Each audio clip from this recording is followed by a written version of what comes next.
ผมทำงานทุกวันไม่เว้นด้วยตัวผมเป็นนักสืบสวนช่วงเวลาต่อจากนี้ไปเข้มข้นทุกข่าวสารกับรายการเอิ้นให้ลุกปลุกให้ตื่นมั่นใจกับลูกเขยลาหาข่าวมาฝอยสู่ฟังของเรามาเร็วกันเถิดเอวกลมข่าวใหม่ๆสดใสทุกตอนโปรดรับฟังบางอ่อนข่าวร้อนๆของผมเกิดเป็นผู้หญิงนี่แสนลำบากใจจริงๆนะเธออ้าวทำไมล่ะเธอก็อย่างที่ฉันเป็นอยู่เดี๋ยวนี้แหละปวดท้องน้อยปวดบั้นเอวทรมานจริงๆซื้อกาโน่หน่อยค่ะซื้อกาโน่นะครับซื้อกาโน่นะคะจะต้องรีบไปซื้อมาแล้วล่ะกาโน่จำชื่อกาโน่คนรุ่นใหม่ใช้กาโน่ยาน้ำว่านชักมดลูกกาโน่จัดจำหน่ายโดยบริษัทเวชภัณฑ์ยากาโน่ป๊อกซอฟตี้เครื่องหมายการค้าตรามือรับเหรียญทองยกสุดท้ายยาป๊อกกล่องสีเขียวตรามือรับเหรียญทองใช้บรรเทาการปวดเมื่อยตามกล้ามเนื้อ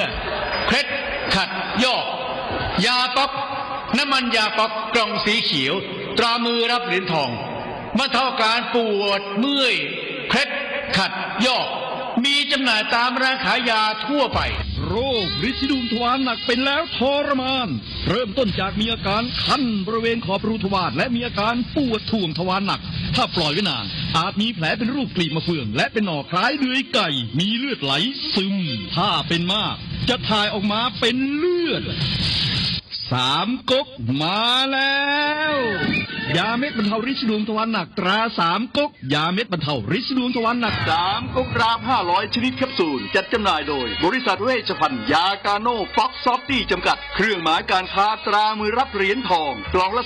350 บาทมีจำหน่ายตามร้านขายยาชั้นนำทั่วไป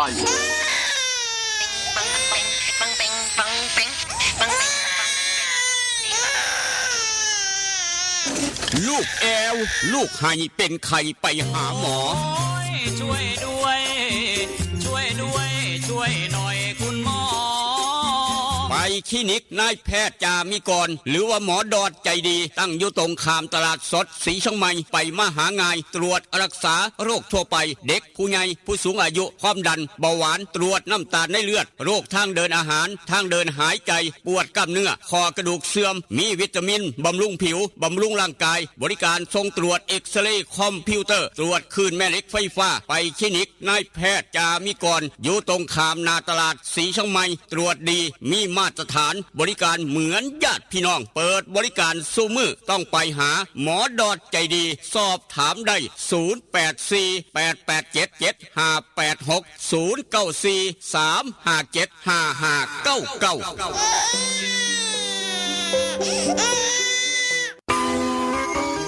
เล่นกันนักมันคืออะไรอะเล่นกันนักก็รักกันแน่นไงครับพี่ตั๊กโหรักกันแน่นแน่นเหมือนอะไรครับพี่เหมือนเหงือกกับฟันรักกันแน่นดีใช่ก็ยาสีฟันสมุนไพรตราหมอจุฬาวันนี้ยิ่งมั่นใจปรับโฉมใหม่แต่รสชาติแน่นเหมือนเดิมด้วยสมุนไพร5 ชนิดให้รักกันแน่นดีแบบนี้เล่นกันนักรักกันแน่นยาสีฟันสมุนไพรตราหมอจุฬาโฉมใหม่เยี่ยมยามถามข่าวว่าเวียกว่างานขอต้อนรับด้วยกาแฟฮ้อนหอมคนละจอกด้วยความหักความแพงกับกาแฟเพื่อสุขภาพดรเจคอฟฟี่ดรเจคอฟฟี่มีถังเสาของแท้จากทิเบตเฮ็ดลินจือส้มสกัดผู้ขาวแปะกล้วยผงเก่ากี้มีประโยชน์เพื่อสุขภาพทั้งหญิงและชายมือนี่สุขภาพเป็นเรื่องสำคัญคนดื่มกาแฟขอกาแฟต้องดื่มดรเจคอฟฟี่ดรเจคอฟฟี่มีแต่คนอยากดื่มเศร้าดื่มแรงเพื่อสุขภาพด้วยดรเจคอฟฟี่ดรเจคอฟฟี่คนละจอกมีจำหน่ายที่ FM 96.5 เมกะเฮิรตซ์0816016232เด้อเจ้าวิทยาลัยเทคโนโลยีวิชาชีพท่าบ่อวิทยาลัยเทคโนโล โลยีวิชาชีพท่าบ่ออำเภอท่าบ่อจังหวัดหนองคายเปิดสอนหลักสูตรในระดับปวช ปวสจำนวน 13 สาขาวิชาเลือกได้ตามความถนัดคอมพิวเตอร์ธุรกิจการบัญชีการตลาดการท่องเที่ยวการโรงแรมโลจิสติกอาหารและโภชนาการธุรกิจสถานพยาบาลสถาปัตยกรรมช่างยนต์ช่างไฟฟ้าช่างอิเล็กทรอนิกส์และสาขาขายปลีกขายส่งเรียนจบมีงานทำมีหอพักชายหญิงบริการรถรับส่งมีทุนกู้ยืมเพื่อการศึกษาคนดีและคนเก่งมีทุนให้ฝึกทักษะอาชีพทุกสาขามีรายได้ระหว่างเรียนสื่อการสอนบุคลากรพร้อมรับผู้จบม.3 ม.6 หรือเทียบเท่าและจบม.7 จากเวียงจันทร์ถ้าคิดจะเรียนสายอาชีพต้องเรียนที่วิทยาลัยเทคโนโลยีวิชาชีพท่าบ่อสนใจติดต่อสอบถามได้ที่ 042-432-240 หรือดร.คำหนึ่งดร.รัชนีเลื่อนแก้ว 082-105-6994-091-863-0359 สมัครเรียนได้ทุกวันนะคะ เรียนดีมีทักษะพละเก่งเคร่งวัฒนธรรม ออนซอนบ้านคาเฟ่ออนซอนบ้านคาเฟ่บรรยากาศสไตล์เกาหลีมีชุดฮันบกใส่ถ่ายเซลฟี่ที่สวนสวยๆหลากหลายมุมมองแสนจะประทับใจได้ธรรมชาติไปที่ออนซอนบ้านคาเฟ่ออนซอนบ้านคาเฟ่บ้านโคกหนองแบงใกล้บ้านผู้ใหญ่วิชัยบริการอาหารครบวงจรเครื่องดื่มชากาแฟสมูทตี้เบเกอรี่มีสวนน้ำไว้บริการเด็กๆอีกด้วยที่จอดรถสะดวกสบายออนซอนบ้านคาเฟ่ออนซอนบ้านคาเฟ่รับจัดงานเลี้ยงงานสังสรรค์ทุกรูปแบบเปิดบริการทุกวันตามเราไปเริ่มต้นที่3แยกไฟแดงไปรษณีย์สีเชียงใหม่มีป้ายบอกทางตลอดเส้นทางจนถึงออนซอนบ้านคาเฟ่ออนซอนบ้านคาเฟ่ปักหมุดได้หรือโทรศัพท์ 082-457-1145 เจลักกี้คนสวยพร้อมยายพันธุ์อีสานบ้านทุ่งยินดีต้อนรับทุกท่านตั้งแต่เช้าถึง4 ทุ่มทุกวันอย่าลืมไปสวยไปแซ่บน้ำกันเด้อจ้า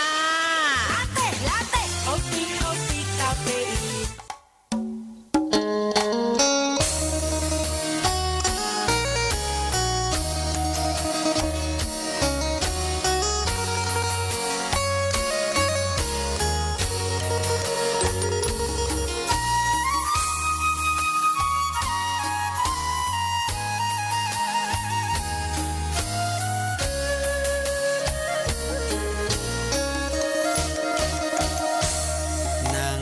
จอคอคือทอดแท่นอคือทอดผู้สาวเย็นลมหนาวกินข้าวแลงแล้วยังบ่นอน2 ทุ่มครึ่งเอารูปผู้สาวเบิ่งแล้วอ่อนสอน3 ทุ่มก่อนเปิดใต้หมอนเอาจดหมายมาอ่านนั่งโกโซคือทอดพะโล้เฝ้าแต่รำพึงฮอดตี 1เฝ้าคิดถึงคำเคยเว้ากันที่2 คล้อยเขียนจดหมายน้อยไปถึงนุ่งครานที่3 ผ่านอ่านทบทวนแล้วเขียนใหม่อีกทีคิดฮอดอีหลีเพราะอ้ายนี้บ่เคยหักใครคือทอดหลายเพราะขวัญใจเจ้าคือชีวีคือทอดสิเป็นสิตายเพราะห่างไกลกันนานเป็นปีคิดฮอดทุกวินาทีลมหนาววีอ้ายแห่งคิดฮอดแท้นั่งทรงลงหลับบ่ลงกระวนกระวายตี5เลยไปย้อนคิดหลายสายตาอย่างแข็งหนาวเย็นจ้อยลมวอยวอยคิดฮอดแห้งแห้ง6 โมงเช้าตะเวนแดงแดงคิดฮอดคำแพงจนสอดแดงจางตาอย่านอนตื่นสายอย่าอายทำกินอย่ามินเงินน้อย อย่าคอยวาสนา สุขสบายมันเสมอมันเครือเก่าครับผู้ขาลูกเคยลานามนคนทำข่าวกลับมาเว้านำผู้เจ้าดังเดิมได้เวลาซ้ำนี่ละเมโตเตรียมพร้อมเรียบร้อยครับย่ำวันเสาร์ได้น้ำขวดน้อยจักหน่อยดื่มน้ำ1 จอก1 แก้วครับเอาคอลลาฟิวพร้อมอีกต่างหากล้างสารพิษสารเคมีครับหลังจากนั้นถ้าอย่ามองเสลดพังพรสวมหน้ากากอนามัยใส่แมสล้างมือได้เจลล้างมือยาชราใจยากัดตกป้องกัน PM 2.5 พร้อมป้องกันโรคภัยไข้เจ็บต่างๆโดยเฉพาะไข้หวัดใหญ่พี่น้องกำลังอาละวาดอย่าลืมไปฉีดวัคซีนป้องกันไข้หวัดใหญ่ครับไปคลินิกนายแพทย์จะมีก่อนคุณหมอดอดจะยีได้ครับพร้อมต้อนรับพี่น้องเบิร์ดสุขุสุคนบอกว่าพี่น้องทั้งฝั่งไทยพี่น้องทั้งนครหลวงเวียงจันทร์หอบเอาข่าวเข้าทางหอนสอนใจได้ขาดทุกเทกย่างโปกเป๊กข้ามทงกุนมาท่ามกลางอุณหภูมิเช้ามื้อนี้เย็นสบายย่ำมาเช้าครับ24 องศาย้อนฝนตกหลายหม่องฝนตกแห้งหลายหม่องลมแห้งลมพัดโดยเฉพาะทางเมืองอุดรใกล้บ้านเฮาบ้านพังบ้านเพละเนระนาดครับนี่เดี๋ยวมีข่าวเดี๋ยวเว้าสู่พี่น้องฟังทางโน้นสูงอุดรเมื่อวานนี่โทช่วงบ่าย2 เคิงครับลมแห้งลมพัดงาไม้ลมเสาไฟฟ้าก็ลมงาไม้ก็หักบ้านก็เพบ้านก็พังครับนี่คือลมครับลมบ่อยากพ่อบ่อยากเห็นพร้อมอีกต่างหากฝนตกบ้านเฮากับฝนตกแต่ว่าตกธรรมดาตกบ่แห้งครับเอิ้นว่ามาต่ำนัดอุณหภูมิเช้ามื้อนี้ก็ลดลงครับมีเมฆมาก24 องศาเซนเซียสโอกาสฝนตกยามมื้อเช้าเพียง0%ครับบ่มีฝนแต่ว่าช่วงประมาณ10 โมงเช้าโอกาสฝนตกลิ้นมะลอกปอกแปกประมาณ 15%ช่วงประมาณ4 โมงแรงเป็นต้นไปหาทุ่มหนึ่งโอกาสฝนตกถึง 55% ครับมื้อนี้โอกาสฝนตกช่วงทุ่มหนึ่งประมาณ 55%สภาพดินฟ้าอากาศสีชมัยเวียงจันทร์เหลียวเห็นกันครับไทยโขงน้ำกันไปพุ่นกินปลามาพี่กินเขาฟัง96.5คือกันอุณหภูมิทอกันทุกอย่างทุกแนวครับนี่คือทางเวียงจันทร์แต่ว่าเวียงจันทร์จะโอกาสฝนตกหน่อยกว่าทางสีชมัยขนาดอยู่ใกล้ๆกันนี่ครับแตกต่างกันขนาดแตกต่างกันโอกาสฝนตกประมาณ 50% ทุ่มหนึ่งบ้านเฮา55แต่ย่ำมาเศร้าทอกันนี่คือเวียงจันทร์สีชมัยครับอุณหภูมิทอกันทุกอย่างทุกแนวฟัง96.5เสียงจากบ้านหม้อแดนสยามกับรายการเอิ้นให้ลูกปุ๊กให้เตือนคือกันลูกเคยลารายงานโตอย่างเป็นทางการครับมาพร้อมกับกาโนปอกสบู่ซอฟตี้ยาทายพยาธิไวสุนิก3 กกยาสีฟันหมอจุฬากาแฟดรเจพี่น้องเวียงจันทร์อยากได้ยาสีฟันหมอจุฬากาแฟดรเจเอาไปวางจำหน่ายขายคู่กันครับยาสีฟันหมอจุฬาทั้ง2 สูตรกาแฟดรเจพร้อมไปเอาโยหันขายยาใสสะอาดตลาดแรงหนองด้วงแต่ว่าเวชภัณฑ์ยากาโนขวัญใจพี่น้องคนเฮ็ดเวียงหนักแบกไม่ง่ายขอนกรรมกรแบกหามอาบน้ำย่ำใดแม้กระทั่งกินสุกดิบกินก้อยกินลาบยาทายพยาธิไวสุนิกเป็นฤทธิ์สีดวงทวารเป็นไม้เป็นเกาฤทธิ์สีดวงครับเป็นไม้เป็นเกาอย่าลืม3 กกดาบ500แบบแคปซูลกินง่ายพี่น้องกรรมกรแบกหามขาดบ่ได้กาโนกระปอกหูจักดีปัญญังเวชภัณฑ์ยากาโนทุกร้านขายยาทั้งเวียงจันทร์มีขายแต่ว่าอยากได้คำมันก็แพงคักจ้ะพี่น้องเอ้ยราคาทองราคาคำเมื่อวานขึ้นไปอีก100 บาทขึ้นไปอีก100 บาทครับราคาทองแพงคักบาทหนึ่ง50,000 กว่าไปหัวไปสวนไปให้ไปหน้าครับอย่าเป็นตู้ทองเคลื่อนที่เด้อแพงคักแม่ตัวทองแพงผู้ใดมีทอง10 บาท20 บาทอยู่ในเฮือนอยู่ในบ้านเอา10 คูณ 50,000น้องเบิงเอา10 คูณ 50,000เป็นเงิน4-5 แสนพวกนี้มันธรรมดานี่คือทองซุมื้อนี้แพงคักให้ระวังครับให้ระวังบอกกันไว้เตือนกันไว้เบิดสุคนพี่น้องทั้งเวียงจันทร์ลูกไผ่อยากซื้อทองไปฝากพอปูแม่ย่าไปให้กำลังใจปูกับย่าครับหรือว่าลูกเขยให้กำลังใจพ่อเฒ่าแม่เฒ่าไปเอาโยหานขายคำแม่กล่องแพงคำผิวตลาดเศร้านครหลวงพี่น้องทั้งเวียงจันทร์หูจักดีปัญญังขามมาทางสีชมัยครับอยากฉีดวัคซีนป้องกันไข้หวัดใหญ่อยากตรวจเลือดตรวจไตกิสลายตรวจบังไตตรวจเครื่องอันตราซาวด์ลูกหลานเป็นไข้พ่อแม่เป็นไข้ความดันขึ้นเบาหวานขึ้นเป็นโรคเก้าสารพัดนึกโอสถ สารพัดโรคเพิ่นว่าจักโรคหยังเป็นโรคหยังนี่แหละครับคลินิกรักษาโรคทั่วไปนายแพทย์จ่ามิกรคลินิกนายแพทย์จ่ามิกรคุณหมอดอนใจดีมื้อนี้เปิดคลินิก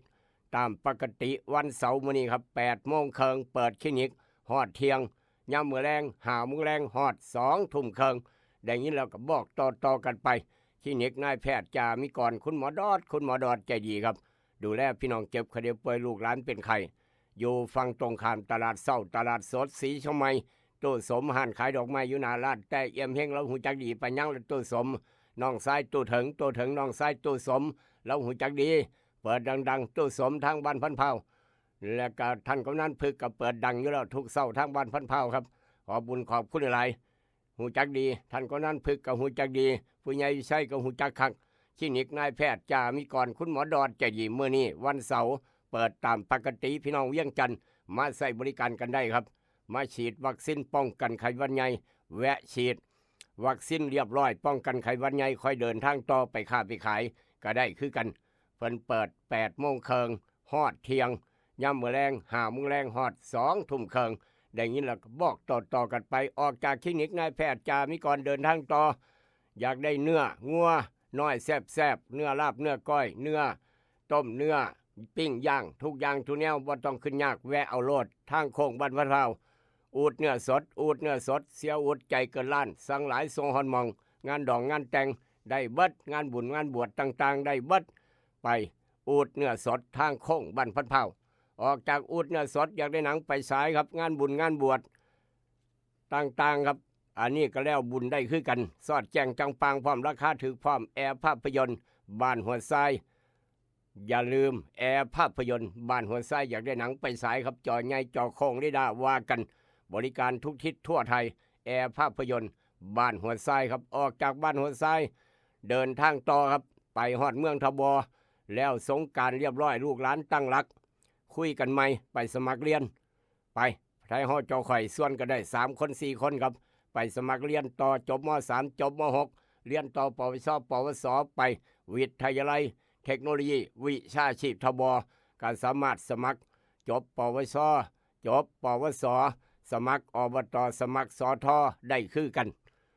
รับราชการสอบกพได้คือกันอยากตั้งบริษัทเจ้าของยักษ์ใหญ่ประจำหมู่บ้านประจำตำบลประจำอำเภอก็ได้คือกันบริษัทหยังบริษัทขายปีขายส่งขายออนไลน์ได้คือกันคนมาค้ามาขาย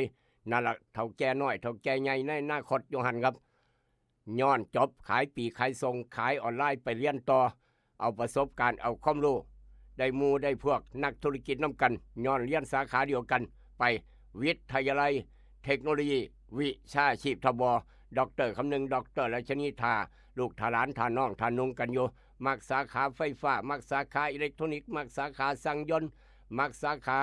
ธุรกิจคอมพิวเตอร์มักสาขา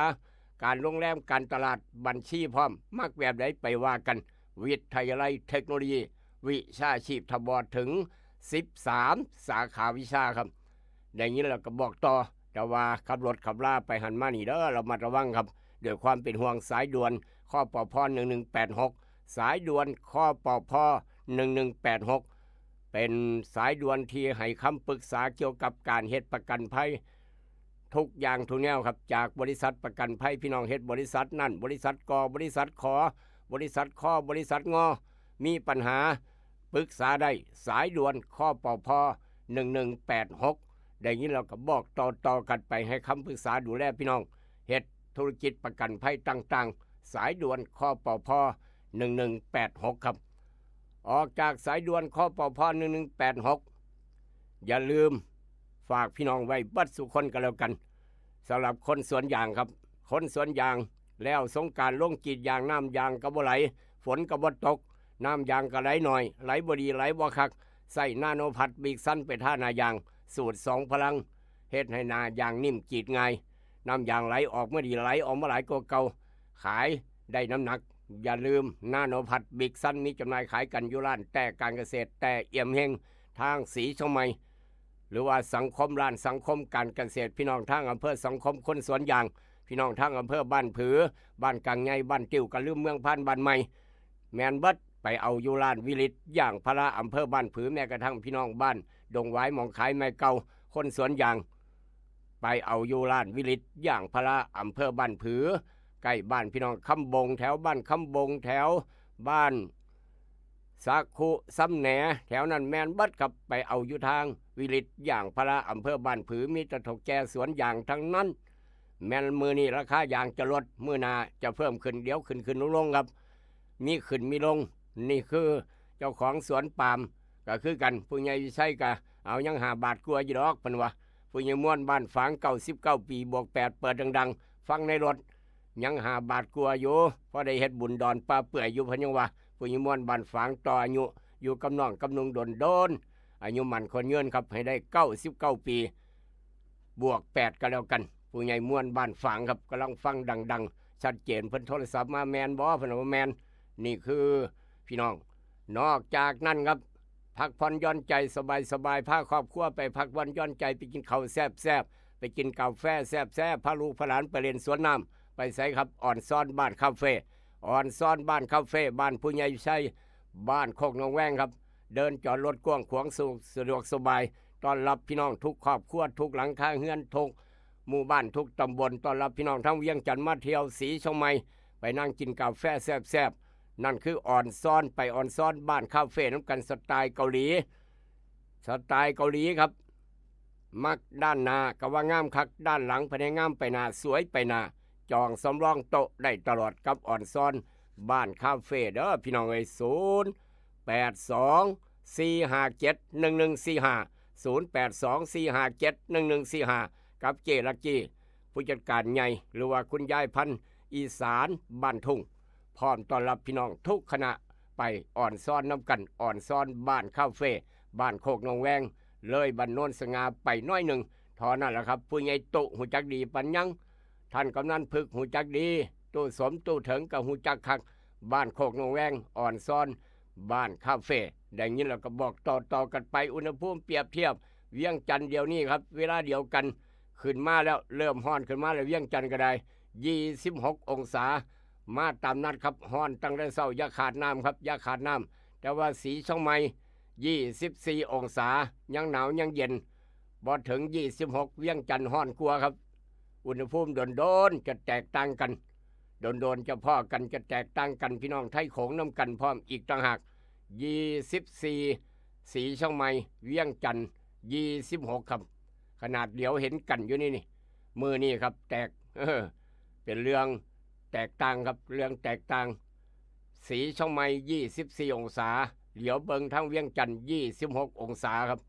นี่คือความแตกต่างไปทางผาตากเสือเท่าไหร่ครับผาตากเสือยอดภูผาตากเสือเดี๋ยวนี้22 องศาเซนเซียสมีเมฆมากโอกาสฝนตกย่ำวันเสาร์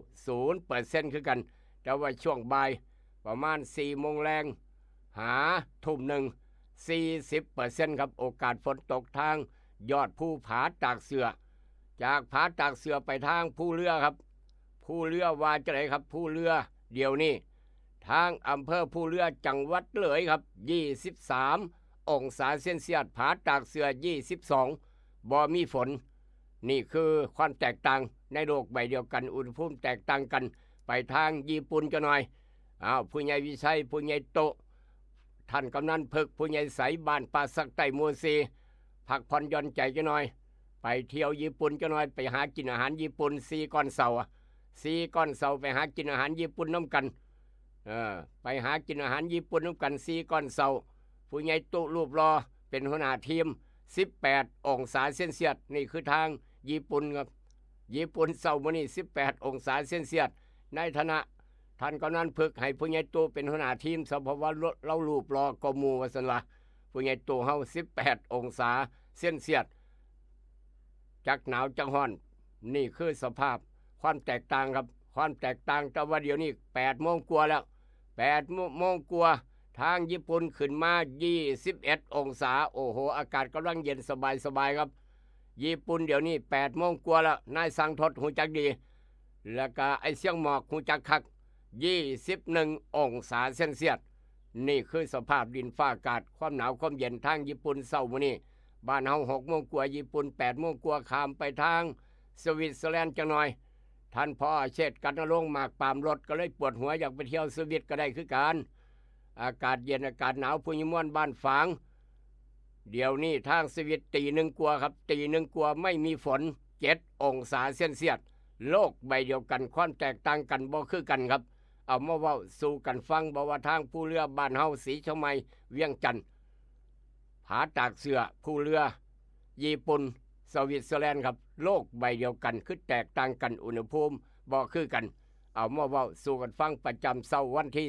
19 เมษายนพุทธศักราช 2568 ตรงกับวันเสาร์แรม7 ค่ำเดือน5 ปีมะเส็งตำรับตำราพ่อแม่ครูบาอาจารย์เลิกงามยามดีมื้อนี้บอกว่าวันเสาร์ที่19ห้ามทำการมงคลทุกอย่างทุกแนวเลิกบ่ดีครับห้ามเฮ็ดงานมงคลทุกอย่างทุกแนวแต่ว่ามื้ออื่นครับอมฤตโชคทำการมงคลทุกอย่างดีแต่ต้องเฮ็ดในเวลาที่กำหนดเวลาเป็นมงคลขึ้นบ้านใหม่ขึ้นเฮือนใหม่ยกเสาเอกเสาโทดีบัด6 โมงเช้าฮอด7 โมงครึ่งหรือว่าเที่ยงหาบ่ายโมงครึ่งครับเลิกดีมื้ออื่นวันอาทิตย์ทำการมงคลทุกอย่างดีแต่ว่าต้องเฮ็ดในเวลาที่เป็นมงคลครับ6 โมงเช้าหา7 โมงครึ่งเลิกดียกเสาเอกเสาโทขึ้นบ้านใหม่ขึ้นเฮือนใหม่ช่วงนี้ครับหรือว่าเที่ยงฮอดบ่ายโมงครึ่งนี่ตำรับตำราพ่อแม่ครูบาอาจารย์เพิ่นบอกไว้เลิกงามยามดีมื้ออื่นแต่ว่ามื้อนี้ห้ามทำการมงคลทุกอย่างทุกแนวครับแต่ว่าบักคำน้อยอีนางน้อยเฮาคลอดมาเมื่อคืนลืมตาเบิ่งโลกเพิ่มประชากรให้กับครอบครัวครับเพิ่มประชากรให้กับประเทศว่าจังไดขอแสดงความดีใจน้ำได้ลูกได้หลานครับมีลูกมีหลานน้ำมูเลยเด้อพ่อนี่มีลูกมีหลานน้ำมูแล้วแม่ก็มีลูกมีหลานน้ำมูแล้วเป็นพ่อตู้แม่ตู้เป็นพ่อปูแม่ย่าแล้วได้ย่าได้ปูหยังก็ว่ากันไปครับเอาละครับบักคำน้อยเฮาดวงวาสนาเป็นจังไดอีนางน้อยพร้อมอาจารย์พินโยเอากระดานดำขึ้นมาดินสอหินขึ้นมานางขีดเขียนบวกลบคูณหารนั่งสมาธิน้อยหนึ่งได้ออกมาว่าจังสี่แล้วเม็ดตู้เด้อหลานชายบักคำน้อยครับคลอดมาตั้งแต่6 ทุ่ม 1 นาทีบักคำน้อยเฮาดวงวาสนาใหญ่ขึ้นมาว่าจังไดใหญ่ขึ้นมาบักคำน้อยครับเป็นคนคาดการณ์ในแม่นยำมีจิตใจเข้มแข็งกล้าหาญเคร่งขรึมมีมนะบากบั่นเว้าจาจินใจคนมีรางสังหรณ์ความจำดีเฉลียวฉลาดรอบคอบมีความรู้มักต่อสู้มักจากทินที่อยู่ใหญ่ขึ้นมาจะบริบูรณ์ด้วยทรัพย์สินฐานะการเงินดียิ่งนักแลนั่นคือดวงวาสนาของหลานชายบักคำน้อยสำหรับพี่น้องบ้านเฮาเจ้าข่อยได้หลานสาวครับมีคุณธรรมสงบเสงี่ยมมีจิตใจหนักแน่นมักชีวิตสันโดษเคร่งขัดในระเบียบวินัยครับจิตใจเข้มแข็งมักเรียนหนังสือจะมีคนอุปถัมภ์จะมีเหตุเป็นคนมีเหตุมีผลมีความรับผิดชอบสูงมักอยู่เบื้องหลังเจ็บเนื้อเจ็บโตยิ่งนักแลนั่นคือหลานสาวหลานชายดวงวาสนาเป็นจังซั่นคลอดมามื้อนี้เกิดมามื้อนี้ครับแต่ว่าที่นี่แน่เลี้ยงในน้ำนมแม่เอาคักเอาแคนกระโลดสมองจะได้ดีปัญญาจะได้เลิศขอแสดงความดีใจน้ำอีกรอบหนึ่งสำหรับพี่น้องได้ลูกได้หลานบ่ว่าพี่น้องทั้งฟังไทยพี่น้องทั้งเวียงจันทร์พี่น้องฟังอยู่ต่างอำเภอต่างจังหวัดต่างประเทศทางไลฟ์สด Facebook หรือว่าทางออนไลน์ครับขอบบุญขอบคุณอีกทีนึงกับกาโนปอกสบู่ซอฟตี้ยาทายพยาธิไวสนิก3 กกยาสีฟันหมอจุฬากาแฟดรเจครับคลินิกนายแพทย์จามิกรคุณหมอดอดเจดีห่านไข่คำแม่กล่องแพงคำผิวดวงวาสนาพี่น้องที่เกิดวันเสาร์ผู้ใดเกิดวันเสาร์ยกมือขึ้นเท้าเฮื่องเท้าหมอนเอามือลงอย่าเฝ้ายกยังบ่ฮอดมือเจ้าของครับ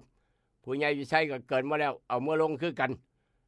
คนเกิดวันเสาร์มื้อนี้ดวงวาสนาตื่นแต่เช้าหนึ่งเข้าใส่บาตรเพื่อให้นอนตื่นสวยเทวดาเพิ่นจมครับคนเกิดวันเสาร์ดวงวาสนาเป็นจังซี่ก็ลองฟังเบิ่งเกิดวันเสาร์มื้อนี้ครับสิ่งเก่าสิ่งของเก่าที่เฮ็ดไว้แต่ก่อนจะเกิดเป็นเรื่องขึ้นมาครับ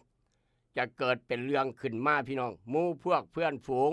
ให้เกียรติยกย่องให้เป็นหัวหน้าเขาประธานคนการบ่ยับยั้งชั่งใจ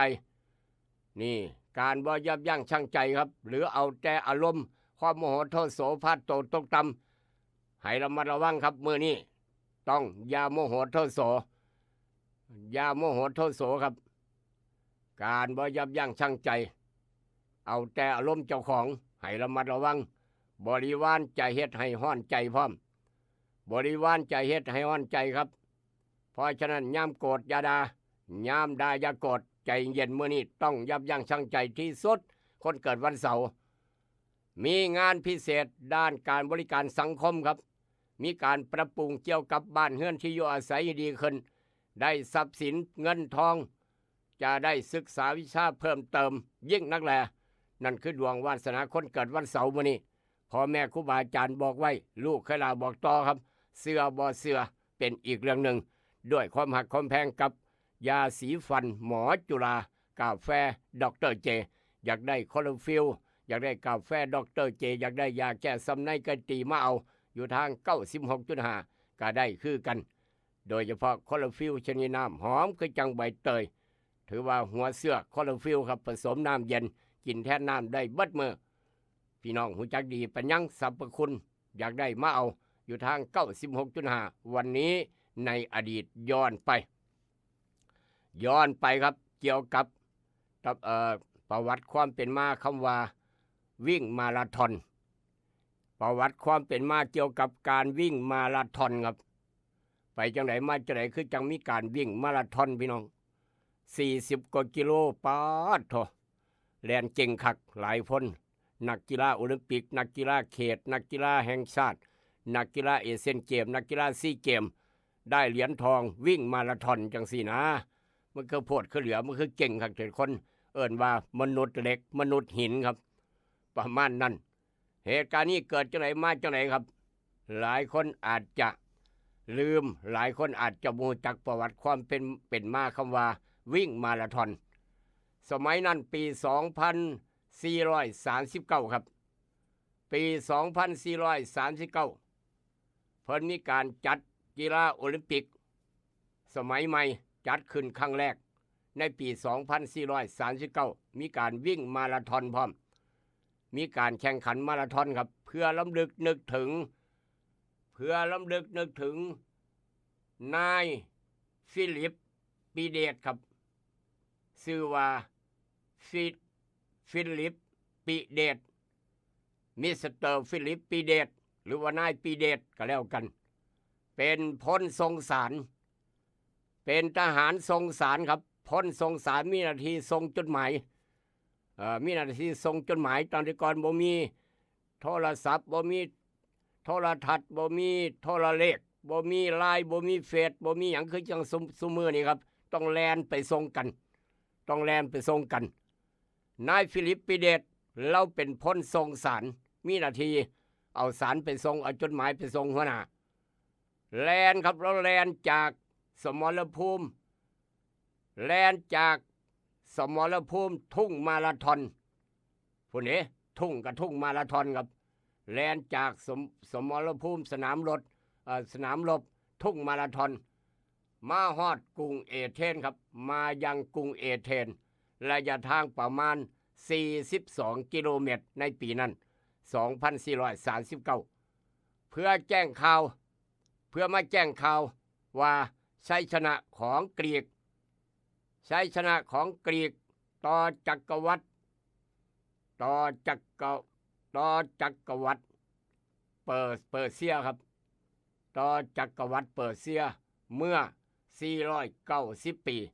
ก่อนคริสตกาลหลังจากทรงสารปั๊บนายฟิลิปปีเดตนะครับนายฟิลิปชื่อว่าฟิลิปปีเดตพอทรงสารปั๊บเท่านั้นล่ะทรงสารหา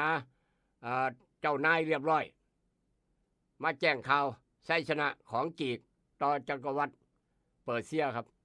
ทรงสารปั๊บเจ้านายรับสารปั๊บเท่านั้นยังบ่ได้เว้าได้ว่าหยังครับนายฟิลิปปีเดตก็ล้มลงปั๊บขาดใจตายหัวใจวายเฉียบพลันขาดใจตายต่อหน้าเจ้านายครับ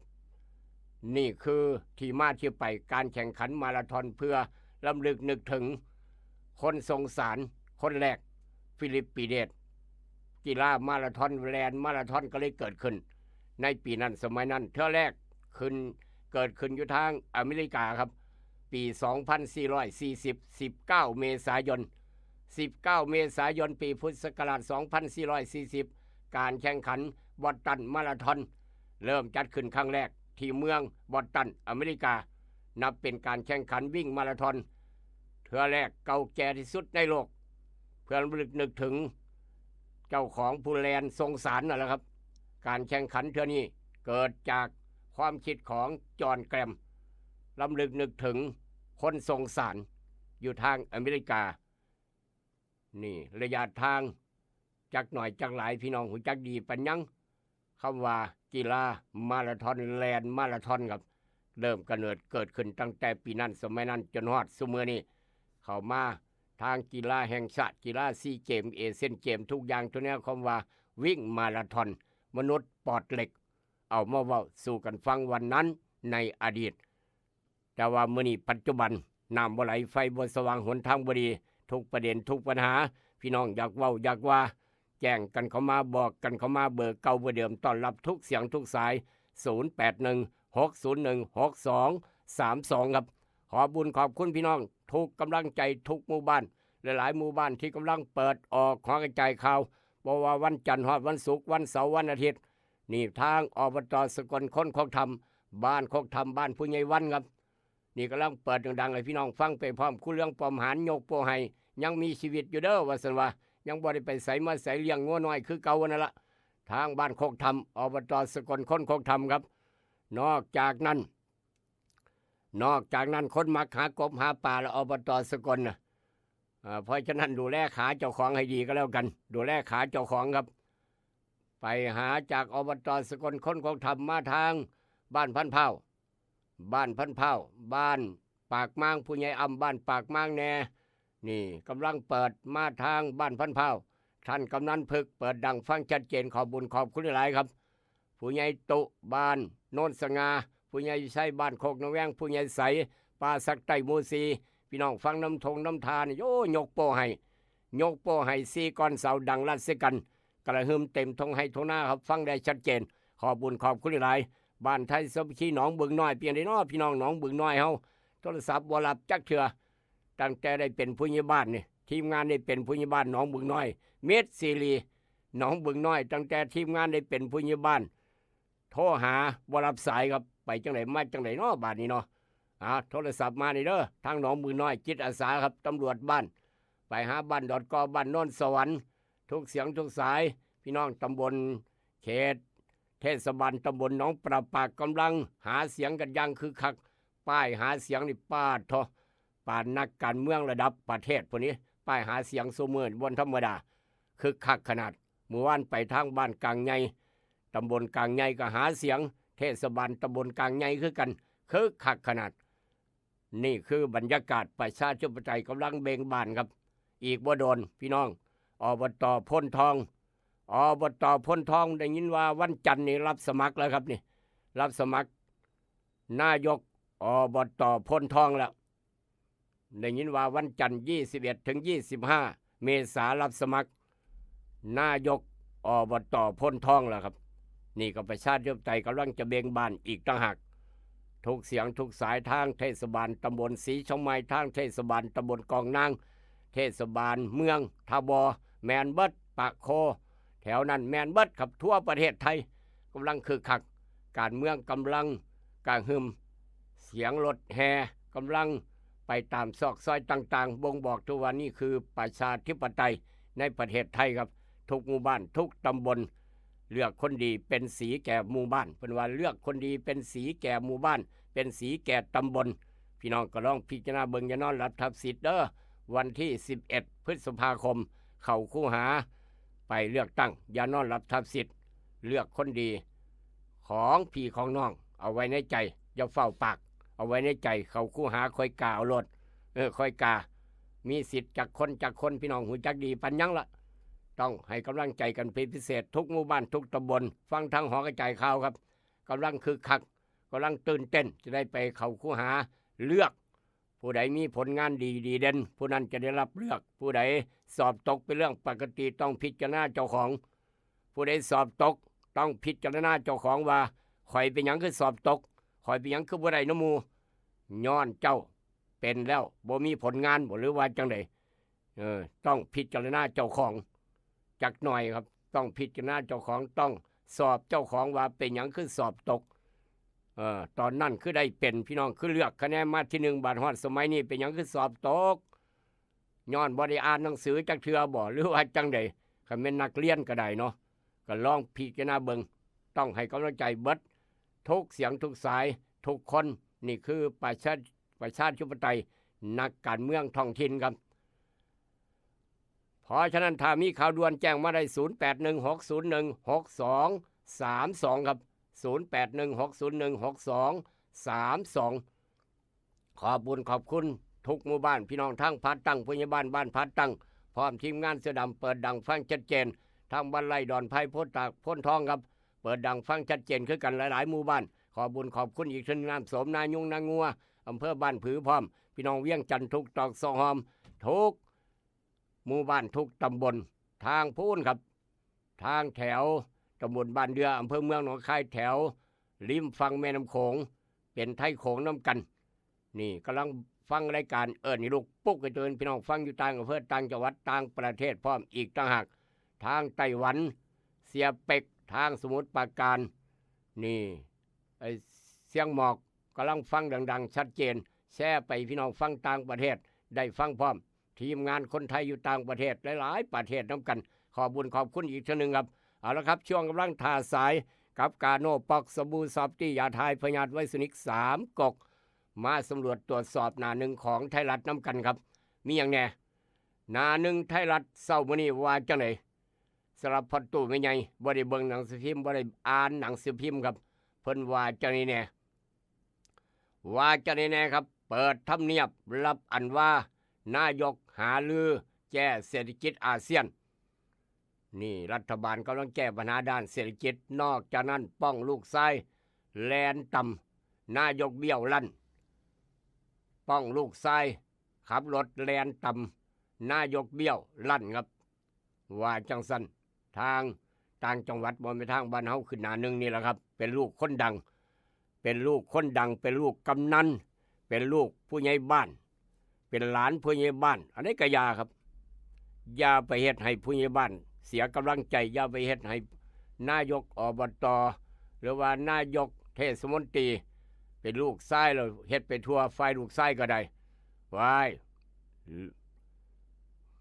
พอเป็นนายกพอเป็นผู้ใหญ่บ้านพอเป็นกำนัน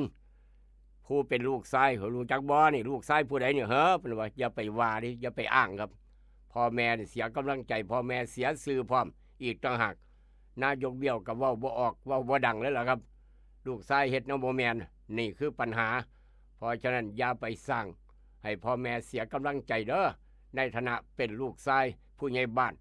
หรือว่าลูกชายสทอบตลูกชายตำรวจยังก็อย่าไปเฮ็ดพ่อแม่เบิดกำลังใจครับเสียชื่อพ่อแม่พร้อมอีกต่างหากอย่าไปอ้างอย่าไปเฮ็ดแนวบ่แม่นแนวผิดกฎหมายอย่าไปเฮ็ดโดยเด็ดขาดนอกจากนั้นDSIคน4มองเป็นข่าวเจ็บฉากวันไหลส่งท้ายสงกรานต์คุก5 ปี93 เดือนสส.เอกราชเห็นบ่ล่ะครับคุก5 ปีกับอีก93 เดือนสส.เอกราชยักยอกบ่น้อยบ่หลายครับยักยอก405 ล้านบ่นี่ได้ประกันโตภูมิใจไทยบี้ขับออกปาดโถยักยอกต้องว่าหลายล้านบาทครับได้ประกันโตเป็นข่าวสู่ต่อไปนั่นคือจากหน้าหนึ่งของไทยรัฐมาดวนไทยรัฐครับดวนไทยรัฐว่าจะได้แม่ตู้ไปฟังพร้อมกันเป็นตาย่านครับพายุฤดูร้อนถล่มเมืองอุดรเมื่อวานนี้เป็นตาย่านพายุฤดูร้อนถล่มเมืองอุดรแถวโน้นสูงบ้านเฮือนปันพี่น้องพังเสียหาย60 หลังกันศาสตร์เฮลงมาเรียบร้อยครับกันศาสตร์หน้าเฮือนหน้าบ้านเฮ็ดบ่ดีโครงสร้างบ่แข็งแรงถึกลมพัดต้นไม้ล้มเสาไฟฟ้าล้มและนี่ระนาดโอ้โหเป็นตาย่านนี่คือฟ้าลมฝนตกอันตรายคักนอกจากนั้นครับนอกจากนั้นอีกกรอบนี้บอกว่าจังได๋ CPF รวมสนับสนุนงานโอ้โหงานอีกงานหนึ่งครับ CPF สนับสนุนนี่เมาลิดกลาง แห่งประเทศไทยครับประจำปี 2568 ว่าจังสันเป็นข่าวอีกกรอบหนึ่งของไทยรัฐนอกจากนั้นลูกชายนักการเมืองครับหลุดโวยซื้อเฮ็ดกล้องโดนหัวบอกหัวผมเย็บอยู่อย่าเฝ้ากล้องมาถึงหัวผมว่าซั่นว่ายังซ่าอยู่เลยครับยอมรับนายกเบี้ยวยอมรับโกรธลูกชายพาลูกชายมอบตัวรับทราบข้อกล่าวหาเรียบร้อยนั่นพอยากบรบาดนี้แต่ว่าผู้ใดกินกบพี่น้องผู้ใดกินกบมีข่าวเกี่ยวกับกบกอไก่บ่อใบไม้เกี่ยวกับกบบาปกรรมนำทันหรือว่าเวียนกรรมจังไหนมาจังไหนนี่ว่าเป็นตะย่านแต่บัดนี้บ่กล้ากินกบแล้วผู้ฆ่าก็ได้เป็นหยังคือบ่กล้ากินกบพี่น้องอบนี่ล่ะฆ่าแล้วบ่ตายครับกบทุบหัวบ่ตายพี่น้องคนฆ่ากบตัวใหญ่ๆเนี่ยครับทุบหัวบ่ตายปาดท้องอีกบ่ตายบ่ยอมตายสุดท้ายพาไปหาหมอรักษาสัตว์กบรอดมาครับกบรอดบาดเนี่ยว้ายพี่น้องเอ้ยจนสิบ่กล้ากินกบเดี๋ยวเว้าสู่ฟังครับรายละเอียดในช่วงต่อไปเว้าเรื่องกบนายทุนส่งตัวแทนแจงถมทีสูงมีดหลังคาชาวบ้านขอโทษแต่บ่บอกว่าจะเฮ็ดจังใดส่งตัวแทนมาขอโทษนี่คือจากหน้าหนึ่งของไทยรัฐจากไทยรัฐยกง่ายๆมาทางเดลินิวครับเดลินิวหน้าหนึ่งเช้าวันนี้ว่าจังซี่ครับนายกเบี้ยวพาลูกชายมอบตัวขอโทษสังคมเจอแจ้ง3ข้อหาปรับ 6,000 บาทปัดบ่เคยโทรหาผู้หลักผู้ใหญ่ในพรรคทรง BM ป้ายแดงให้ตรวจมื้อนี้ครับรองนายกภูมิธรรมยันพรรคร่วมยังหักกันเหนียวแน่นปานข้าวเหนียวคือเก่านายกบอกคุยปรับครม.ภูมิใจไทยมติขับเอกราชพ้น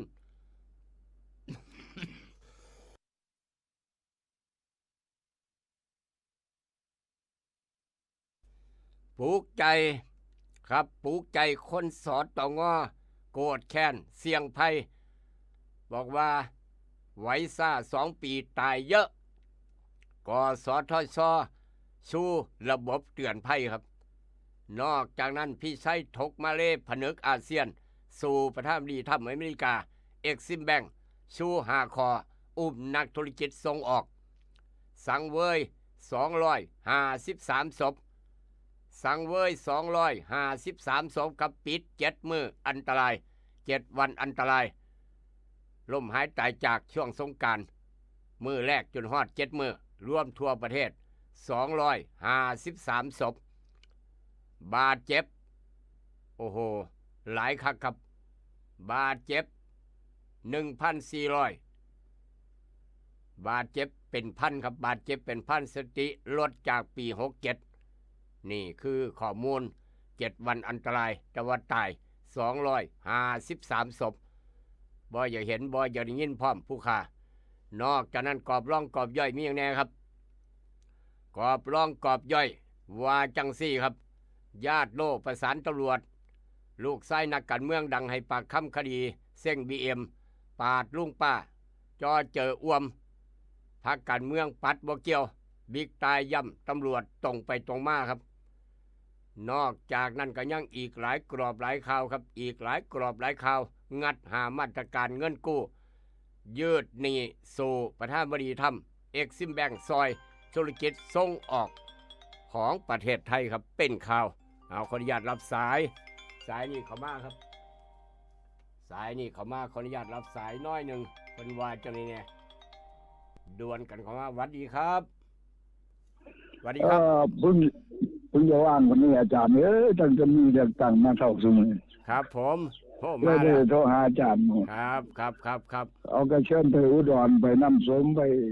ทำไปพิธีสู่ขวัญยังไงเขาทั่วทีไปให้ว่าบ่ได้อยู่บ่ได้เศร้าเนาะครับผมขอแสดงอาจารย์ขอแสดงความดีใจกับพี่น้องลูกหลานได้เป็น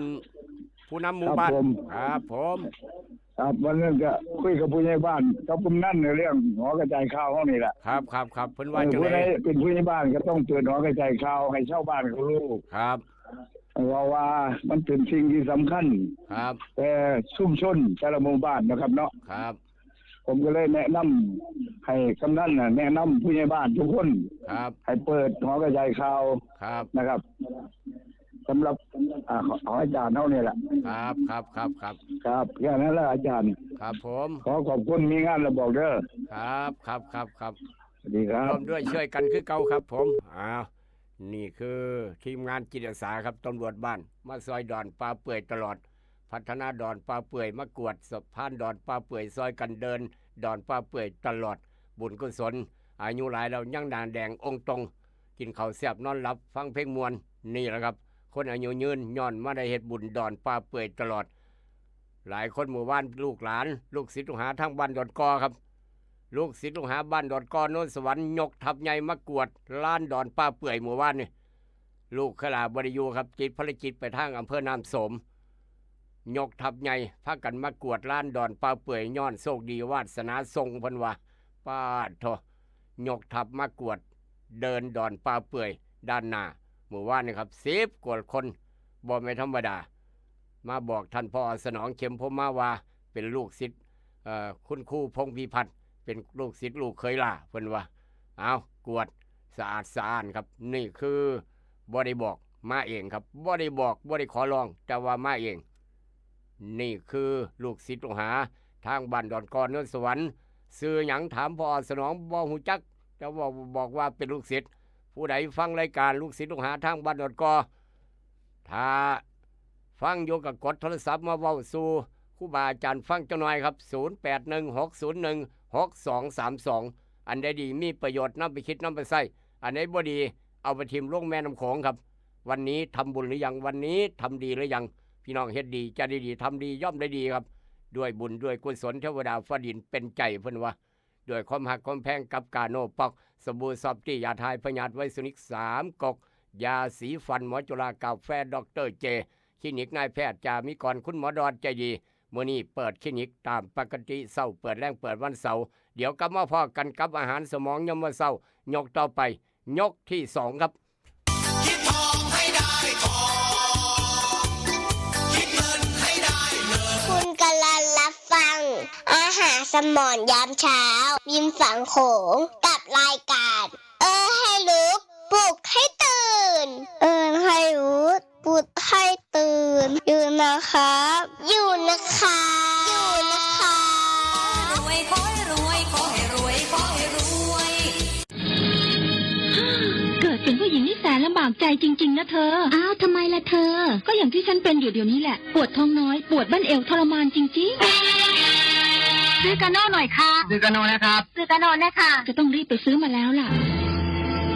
กาโน่จำชื่อกาโน่กาโน่กาโน่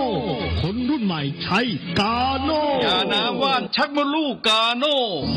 จัดจำหน่ายโดยบริษัทเวชภัณฑ์ยากาโน่ป๊อกซอฟตี้เครื่องหมายการค้าตรามือรับเหรียญทองยกสุดท้ายยาป๊อกกล่องสีเขียวตรามือรับเหรียญทองใช้บรรเทาการปวดเมื่อยตามกล้ามเนื้อเคล็ดขัดยอกยาป๊อกน้ำมันยาป๊อกกล่องสีเขียวตรามือรับเหรียญทองบรรเทาการปวดเมื่อยเคล็ดขัดยอกมีจำหน่ายตามร้านขายยาทั่วไปโรคฤทธิ์ดุมทวารหนักเป็นแล้วทรมานเริ่มต้นจากมีอาการคันบริเวณขอบรูทวารและมีอาการปวดท่วงทวารหนักถ้าปล่อยไว้นานอาจมีแผลเป็นรูปกลีบมะเฟืองและเป็นหน่อคล้ายเดือยไก่มีเลือดไหลซึมถ้าเป็นมากจะถ่ายออกมาเป็นเลือด3ก๊กมาแล้ว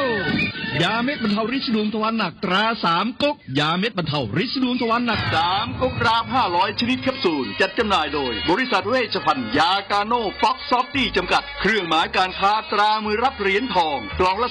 350 บาทมีจำหน่ายตามร้านขายยาชั้นนำทั่วไป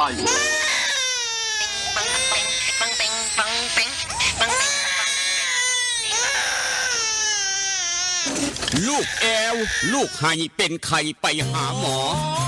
ช่วยด้วยช่วยด้วยช่วยหน่อยคุณหมอไป คลินิกนายแพทย์จามิกรหรือว่าหมอดอดใจดีตั้งอยู่ตรงข้ามตลาดสดสีช่องใหม่ไปมาหางายตรวจรักษาโรคทั่วไปเด็กผู้ใหญ่ผู้สูงอายุความดันเบาหวานตรวจน้ำตาลในเลือดโรคทางเดินอาหารทางเดินหายใจปวดกล้ามเนื้อคอกระดูกเสื่อมมีวิตามินบำรุงผิวบำรุงร่างกายบริการส่งตรวจเอ็กซเรย์คอมพิวเตอร์ตรวจคลื่นแม่เหล็กไฟฟ้าไปคลินิกนายแพทย์จามิกรอยู่ตรงข้ามนาตลาดสีช่องใหม่ตรวจดีมีมาตรฐานบริการเหมือนญาติพี่น้องเปิดบริการสู้มือต้องไปหาหมอดอดใจดีสอบถามได้